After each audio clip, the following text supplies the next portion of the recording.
नमस्कार दोस्तों, बात करते हैं राजेश एक्सपोर्ट शेयर के बारे में।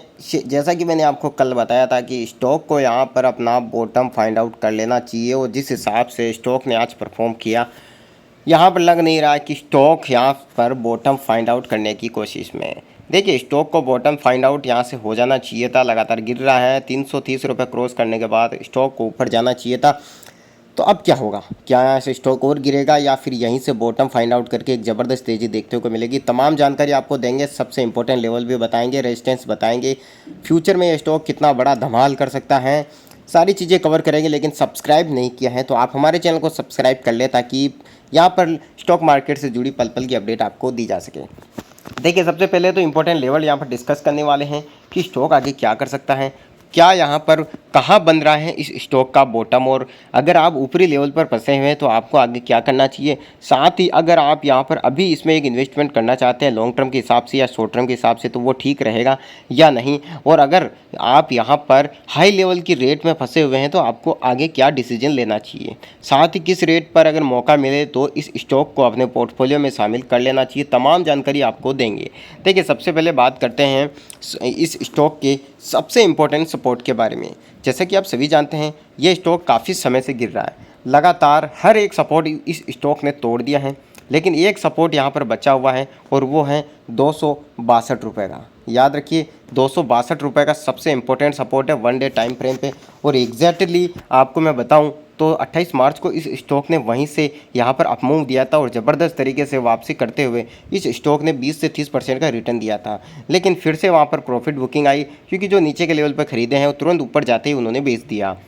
अब इसका इंपॉर्टेंट रेजिस्टेंस आप देखिए, पहले एक चीज़ और देख लीजिए। 28 मार्च को इस स्टॉक ने 262 रुपये से सपोर्ट लिया और ज़बरदस्त रैली दिखाई थी। उसके बाद यही स्टॉक जो है आप देखिएगा 4 जून को भी इसने वहीं से एग्जैक्टली वहीं से सपोर्ट लिया और शानदार रैली दिखाई, लेकिन बार बार 2 बार तो उस लेवल से सपोर्ट कर चुका है। और अब ये क्या कर रहा है, यहाँ पर एक रिट्रेसमेंट कर रहा है और शायद मुझे लग रहा है कि बॉटम अगर फाइंड आउट होता है तो यहीं से एक ग्रीन कैंडल आनी चाहिए वनडे में अच्छी वाली, और एक इंपॉर्टेंट रेजिस्टेंस 332 के लेवल को क्रॉस कर देना चाहिए। अगर 332 रुपये के लेवल को राजेश एक्सपोर्ट का ये जो स्टॉक है वो यहाँ पर क्लोजिंग दे देता है, ये ऊपर वाली जो लाइन मैं ड्रॉ कर रहा हूँ ध्यान से देखिएगा आप। यहाँ पर देखिए 2 लाइनें हैं, एक लाइन ब्लू वाली आपको दिख रही होगी जो इस शेयर का सबसे तगड़ा और सबसे इंपॉर्टेंट रेजिस्टेंस है, और यही इस स्टॉक का जो है बॉटम बना हुआ है। यहीं से एग्जैक्टली 2 बार स्टॉक ने जो है ज़बरदस्त तरीके से मूवमेंट किया है, लेकिन इस बार क्या हुआ, यहाँ पर देखिए ज़बरदस्त एक ग्रीन कैंडल बनी थी 10 जुलाई को, लेकिन एग्जैक्टली 332 के आसपास पहुंची इस ब्लैक लाइन के आसपास, और तुरंत वहीं से एक रिवर्सल आ गया।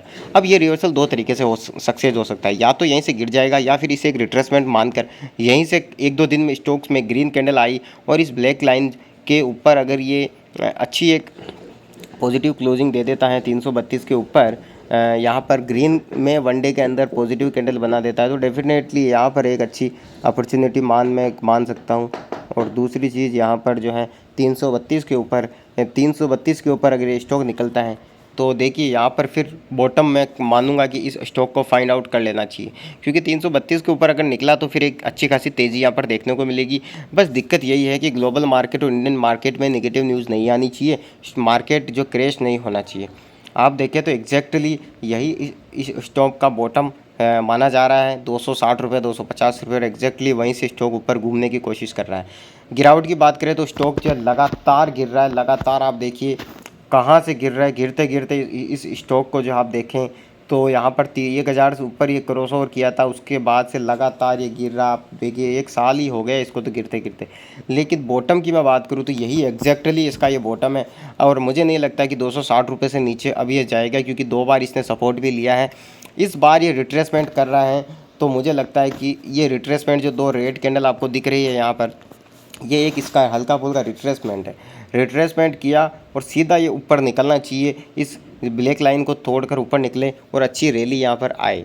और अगर ये नीचे चला गया 262 रुपये से तो फिर तो देखिए यहाँ पर मुझे लगता है बहुत तकलीफ हो जाएगी। हालांकि देखिए जाएगा नहीं, क्योंकि वो पहले ही बहुत ज़्यादा गिर चुका है, एक रेंज में रह सकता है। यहाँ पर 332 रुपये का ब्रेकआउट मुझे लगता है कि इस स्टॉक को अब कर देना चाहिए और एक अच्छा रिट्रेसमेंट के साथ इसको पॉजिटिव मूवमेंट यहाँ पर देना चाहिए।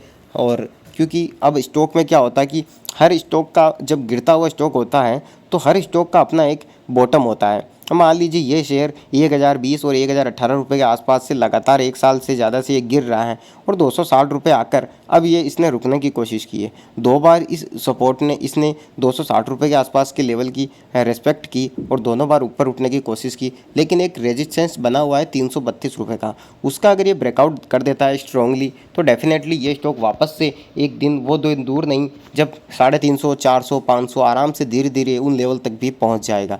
कंडीशन यही है कि स्टॉक के अंदर देखिए यहाँ पर क्या है कि गिरा हुआ स्टॉक है, लगातार गिर रहा है, लोगों के अंदर डर भी रहता है। और जब ऊपर से मार्केट ऑल टाइम हाई है तो स्टॉक जैसे ही स्ट्रॉन्ग ब्रेकआउट देगा तो लगेगा कि अब भागना चाहिए, लेकिन मार्केट ही अगर साथ नहीं दे, पॉजिटिव सेंटिमेंट नहीं रहे मार्केट के, वो सेंटिमेंट ही अगर निगेटिव हो गए तो ऐसी कंडीशन में देखिए फिर ये स्टॉक जो है सस्टेन नहीं कर पाएगा। यहाँ पर ये रेंज बाउंड हो जाएगा और कंसोलिडेट करने लग जाएगा। अभी ये स्टॉक कंसोलिडेट जोन में नहीं है। रीज़न क्या है कि लगातार गिर रहा है। गिरता हुआ स्टॉक और बढ़ता हुआ स्टॉक कभी भी कंसोलिडेट जोन में नहीं होता। एक रेंज बाउंड स्टॉक होता है जो बार बार एक रेंज में घूमता रहता है, तो वही कंसोलिडेट माना जाएगा। तो ऐसे में ये कंसोलिडेट तो मैं इसे नहीं मान सकता, ज़्यादा कंसोलिडेट तो नहीं कह सकते क्योंकि ये तो गिरावट दिखा रहा था। तो अब यहाँ पर मुझे लगता है कि एक बाइंग, अच्छी वाली बाइंग आ जानी चाहिए यहाँ पर और स्टॉक को एक पॉजिटिव मूवमेंट के साथ ऊपर जाना चाहिए। 332 रुपये, 333 रुपये का लेवल का स्ट्रॉन्ग ब्रेकआउट देके राजेश एक्सपोर्ट्स स्टॉक के अंदर एक अच्छी बाइंग आए तो डेफिनेटली यहाँ पर जो स्टॉक है ये अच्छे लेवल पर जा सकता है। अब देखिए लॉन्ग टर्म के हिसाब से मैं बात करूँ तो देखिए गिरता हुआ स्टॉक है। यहाँ पर कंपनी को जब तक अपने बिजनेस में इम्प्रूवमेंट नहीं करेगी, अपनी चीज़ों में इम्प्रूवमेंट नहीं करेगी, रेवेन्यू जनरेट करना होगा, प्रॉफिट बढ़ाना होगा, तभी लॉन्ग टर्म के हिसाब से ये स्टॉक बेस्ट से बेस्ट बनेगा। फिलहाल तो देखिए छोटी मोटी न्यूज़ें आ जाती हैं, उसकी वजह से स्टॉक में कुछ गड़बड़ हो जाता है जिसकी वजह से गिर जाता है और ये 1 साल से गिर रहा है। तो डेफिनेटली यहाँ पर मुझे लग रहा है कि 250-260 रुपये के आसपास इस स्टॉक का एक स्ट्रॉन्ग बॉटम है। अगर यहाँ से गया तो फिर देखिए मुझे नहीं लगता कि फिर साल 6 महीने स्टॉक में कुछ खास चीज़ बची होगी। तो जो ऊपरी लेवल पे फंसे हुए हैं देखिए उनको तो मैं यही कहूँगा कि कैपिटल आपकी है, डिसीजन आपका है, लेकिन अब निकलने से भी कोई फ़ायदा नहीं है क्योंकि अगर 1000 रुपये में किसी ने लिया है और 250 में भी एग्जिट नहीं किया तो 75%, 75% का लॉस तो आपने देख ही लिया है। तो फिर अब देखिए बने रहिए क्योंकि क्या पता कब ये 332 रुपये, 340 रुपये का रेजिस्टेंस तोड़ दे और अच्छी पॉजिटिव ग्रीन कैंडल के साथ धीरे धीरे अच्छी ब्रेकआउट दे दे और उसके बाद ये सीधे तेज़ी में कन्वर्ट हो जाए। बस दिक्कत यही है कि मार्केट का साथ देना बहुत ज़रूरी है, पॉजिटिव मार्केट को रहना होगा, तभी जो है इस स्टॉक में बहुत अच्छी तेज़ी आएगी। 250-260 रुपये से नीचे जाना तो देखिए अब मुझे थोड़ा मुश्किल लग रहा है, लेकिन फिर भी मैं यहाँ पर किसी को ख़रीदने और बेचने की सलाह नहीं दूंगा क्योंकि यहाँ पर एनालिसिस आपका खुद का होना चाहिए, स्टडी आपकी खुद की होनी चाहिए। मैं तो अपना टेक्निकली व्यू आप लोगों के सामने रख रहा हूँ, वही चीज़ आपको यहाँ पर देखनी है। बाकी एनालिसिस आपको खुद करना होगा क्योंकि पैसा आपका, रिस्क आपका, मैं किसी भी चीज़ के लिए आपको फोर्स नहीं कर रहा हूँ। अब बात करते हैं कि इस स्टॉक में कब तक बाइंग अच्छी आ सकती है। देखिए अब अच्छी बाइंग कब आएगी और कब तक आ सकती है, दोनों चीज़ें डिफरेंट है। रीज़न क्या है, आपने देखा होगा स्टॉक 1040 के आसपास से गिर रहा है। मैं डेट बताऊं तो ये फरवरी स्टार्टिंग से गिर रहा है 2023 से, और इस स्टॉक को लगभग ऑलमोस्ट 1-1.5 साल हो गया और स्टॉक अभी तक यहाँ से अपना बॉटम फाइंड आउट नहीं कर पाया।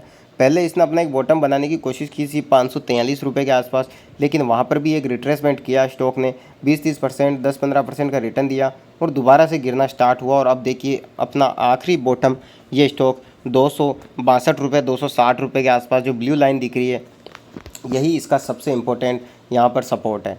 ठीक है, यहाँ पर बहुत तगड़ा वाला सपोर्ट है स्टॉक को। यहाँ पर पिछली बार भी आप पिछला चार्ट भी देखें, अगर आप मैं 2015 में जाऊँ तो यही एक रेंज थी। 2015 में आप देखें तो यहीं से एग्जैक्टली इस स्टॉक ने एक अच्छा मूवमेंट देने की कोशिश की थी।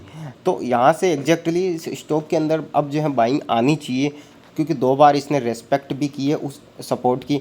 तो इस सपोर्ट से जो है यहाँ सपोर्ट ले और यहाँ से अच्छी बाइंग आए, यहाँ पर 332 रुपये का स्ट्रॉन्ग ब्रेकआउट करें और अच्छी पॉजिटिव यहाँ पर ग्रीन में क्लोजिंग करें, तभी जो आगे बात बन सकती है। अदरवाइज़ देखिए थोड़े दिन यहाँ पर रेंज बाउंड रह सकता है। बाकी देखिए कंपनी स्टॉक मार्केट है, कभी इस कंपनी को और ज़्यादा प्रोजेक्ट मिल जाए और अपना बिजनेस में इम्प्रूवमेंट शुरू हो जाए तो डेफिनेटली यहाँ पर राजेश एक्सपोर्ट का ये शेयर जो है ये भी एक दिन तूफान बनने में देर नहीं लगाएगा क्योंकि इससे पहले भी स्टॉक बहुत तगड़ा तरीके से चला। अगर आप पिछला चार्ट देखें तो स्टॉक जो है ये बहुत तेज़ी से चलता है और बहुत तेज़ी से गिर भी जाता है। जैसे 2016 की हिस्ट्री देखें तो ये स्टॉक 700 रुपये था और सीधा 400 रुपये आ गया, फिर ये 1 साल में ही लगभग यहाँ 400 से 800 पहुँच गया। तो बार बार ये स्विंग ट्रेड के जैसे ये स्टॉक हैं कि गिरते हैं वापस बढ़ जाते हैं, फिर गिरते हैं फिर बढ़ जाते हैं, लेकिन इस बार जो है बॉटम मुझे लगता है 250-60 रुपये का एक स्ट्रॉन्ग बॉटम बन चुका है। तो अब आपको यहाँ पर स्टडी करनी चाहिए, इसके बारे में एनालिसिस करनी चाहिए, उसके बाद ही कोई डिसीजन आपको यहाँ पर इस स्टॉक के बारे में लेना चाहिए। बाकी मेरा जो व्यू है मैंने बता दिया है कि ये स्टॉक जो है जिस तरीके से वेदांता के स्टॉक आपने देखा होगा, वेदांता गिरता है फिर 6-6 महीने उठता है, उस हिसाब से इसका चार्ट बनता है, सेम तरीके से ही इसका चार्ट रिपीट होता है। तो आप देख सकते हैं, इसकी स्टडी कर सकते हैं। जय हिंद।